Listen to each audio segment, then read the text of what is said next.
Hey, welcome to this week's Trinity video announcements. I'm upstairs in one of the Sunday school classrooms with my colleague, Megan Doring, who works with a lot of our Sunday school program, because that's kind of her area. I mean, younger families, children. But the room that we're in is the room that the program that we've talked a lot about is Catechesis of the Good Shepherd is going to be in this room. And we're here with a few of the things. And you're ready to, by the time you all see this, you will have had your introductory class and you will have had the first class for that. So it's very exciting. Yeah, tell us a little bit about it.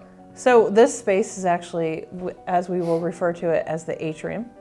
And this is a beautiful program in which young children from 3 to kindergarten they're invited to listen for God in many different ways. We'll talk about Bible stories, but not just Bible stories, also some of the actual things that happen, but also the actual things that happen in church. They'll learn about why we dress the altar in such a way and why the pastors wear certain things and what they're called. And so it will lend its hand to really engage our young people in church a lot more than maybe they would have been in the past. Right. Yeah, I had a million years ago, I had this teacher, Phil Fodiker, who wrote a book entitled that the liturgy of the church is the original school of the church, right? Not just worship.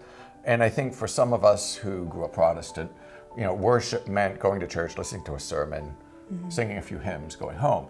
But we thought of Sunday school as the place where you learned about God or whatever. But Fodiker said that really the church's original idea was its worship was where you learned about God. And I think a lot of what you all do is to help reinforce that with children so that they know where to look when they show up at church. Is that fair? Yes, for sure. I think it's going to lend itself to learn so much more about faith, not just those Bible stories that we all love and hold dear, which there are amazing lessons in that, but there is this sense of that these kids are going to walk away from this program with an understanding of what faith can look like for them and for the people around them.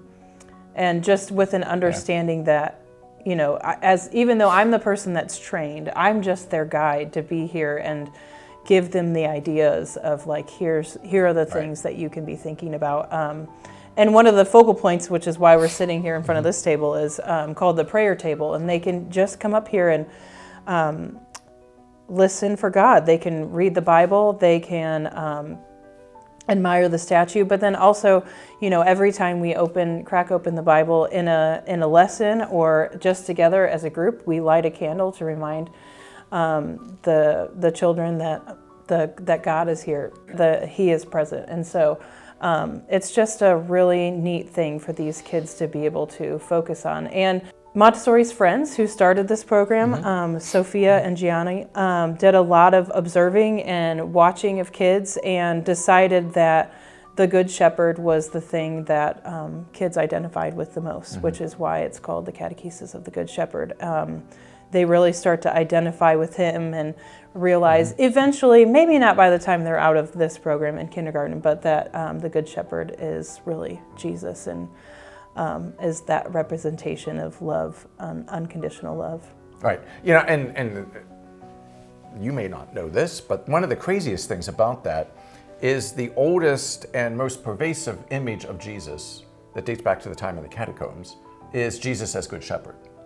Right, and in the catacombs, Jesus is always pictured as a boy. I mean, those images in the catacombs, which is really the most ancient church art, if you may, down in those places where Christians were trying to imagine, how to imagine and picture their faith. It is the Good Shepherd, and one of them in the catacomb is very similar to that. I mean, that little statue is modeled after that one of those catacomb Good Shepherd pictures. That really just doesn't surprise me, because I just feel like in any way, as being a Montessori teacher in the past, but then also going through this training, the intention of Montessori and her friends who started this program, they just thought so intentionally about every small, tiny piece that is included in the atrium. Yeah. It's mind-boggling sometimes, the things that they thought through.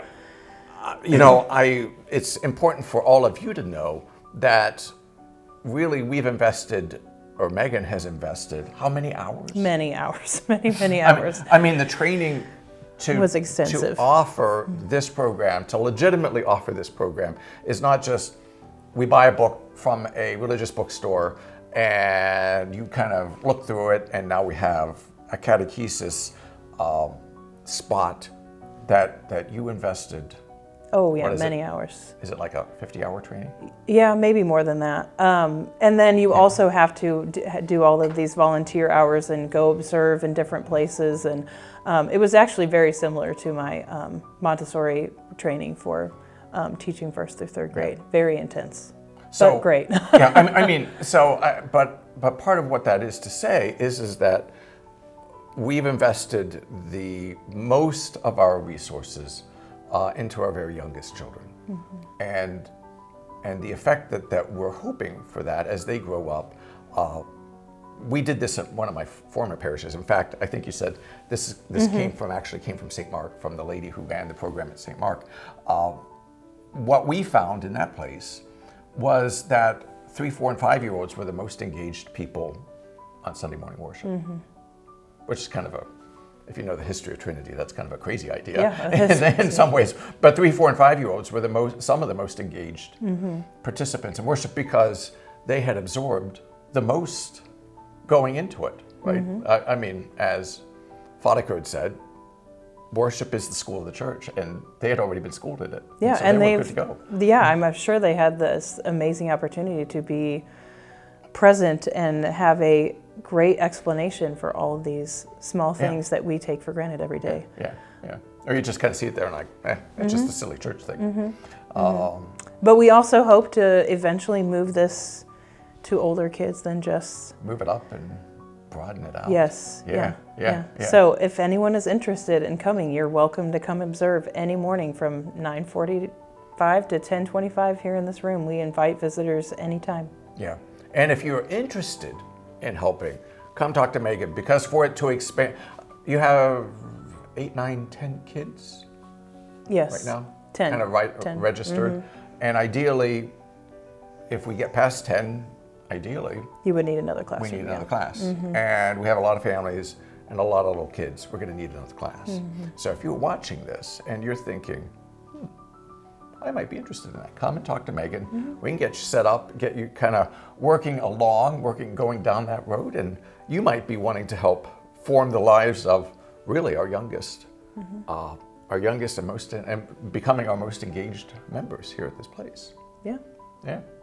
It's really exciting. Yeah, it's really, I'm such a nerd about it. I'm so excited to begin on Sunday and have this class with these guys. Yeah. Well, we're really fortunate to have you here, with your background as a Montessori teacher, but then to be able to come and do this with our children, with our families. And we hope that you have a chance to kind of come and talk and hear a little bit more about it, engage with our children when they then pop into church, and encourage them. Yeah.